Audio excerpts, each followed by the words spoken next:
Madam, I rise to support the bill which seeks to include certain tribal communities in the list of scheduled tribes. Some members here have demanded the inclusion of certain tribes from Karnataka in the list of scheduled tribes. My part and myself support that demand.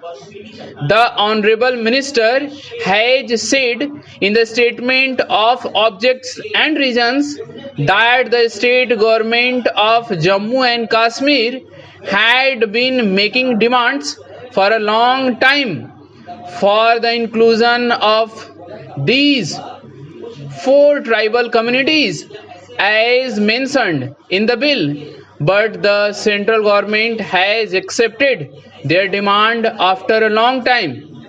It is not the question of four tribal communities of Jammu and Kashmir alone.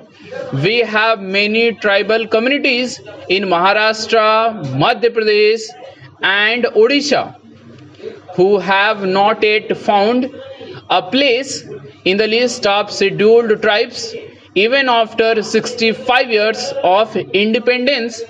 As a result, they have been deprived of various benefits conferred upon them under the Constitution. We feel that such tribals of the said states should also be included in the list of scheduled tribes so that they can also enjoy the various benefits like other tribals in the country. Madam, it is not the question of conferring economic benefits alone upon the tribals. We shall have to see that their languages, education, and cultures are protected properly.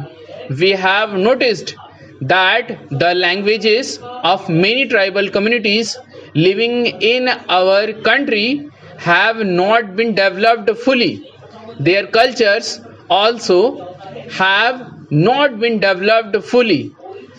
Consequently, the cultures of such tribals are almost on the point of extinction. Naturally, the tribals have become very much concerned with the preservation of their culture. We find serious discontent among the tribals on account of this.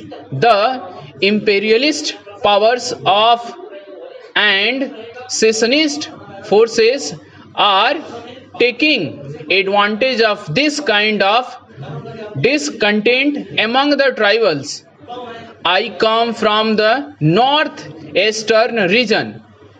There, the tribals have discontent due to non-preservation of their languages and cultures.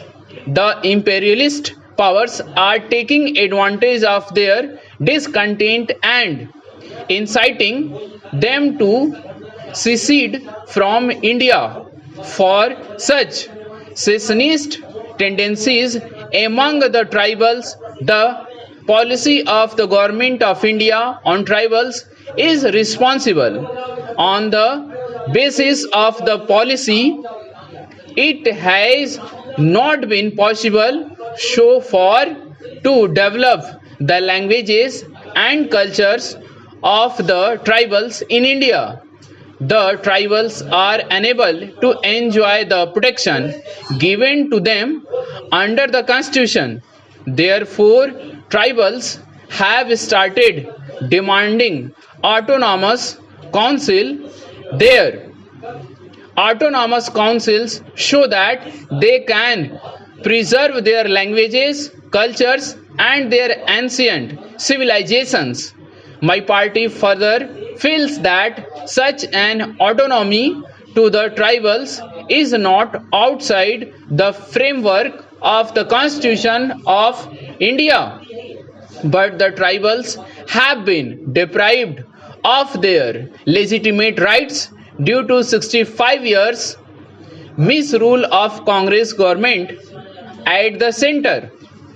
As a result, the power and secessionist forces are taking full advantage of the growing discontent among tribals in our country. In certain states, next slides, are also taking advantage of the certain states among the tribals.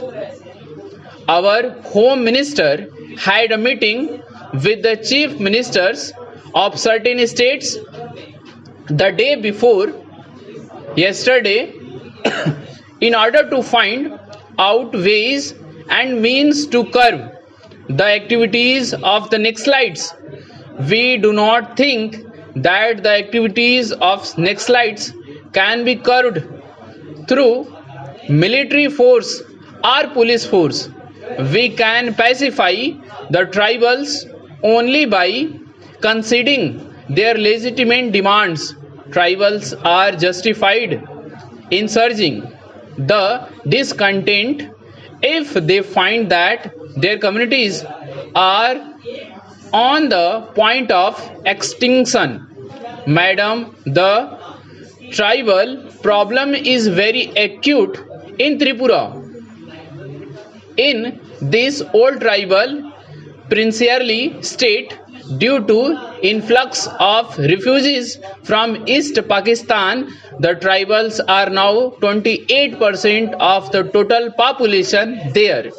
The influx of refugees is still on from present Bangladesh, not only in Tripura but also in other parts of northeastern region.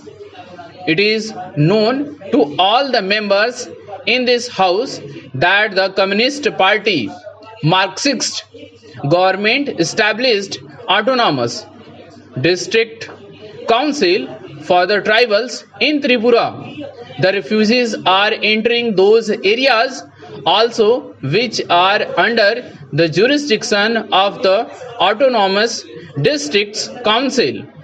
The main objective behind the movement of refugees in those areas is to turn the tribals into minorities in their own areas, and such a movement has been possible due to the policy of the present Congress government there.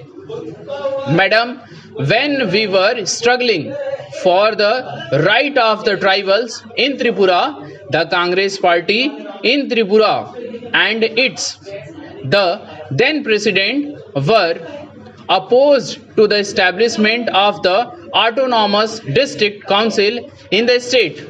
The said president of the Congress party wanted the non-tribal to send him to the Lok Sabha to that he can move an amendment to repeal the 6th and 7th schedules to the constitution. It is our misfortune that we are still following a policy which does not safeguard the interest of the tribals. I demand that inner line permit should be introduced in Tripura. The Tripura Legislative Assembly has accepted this demand by passing a resolution unanimously on this issue.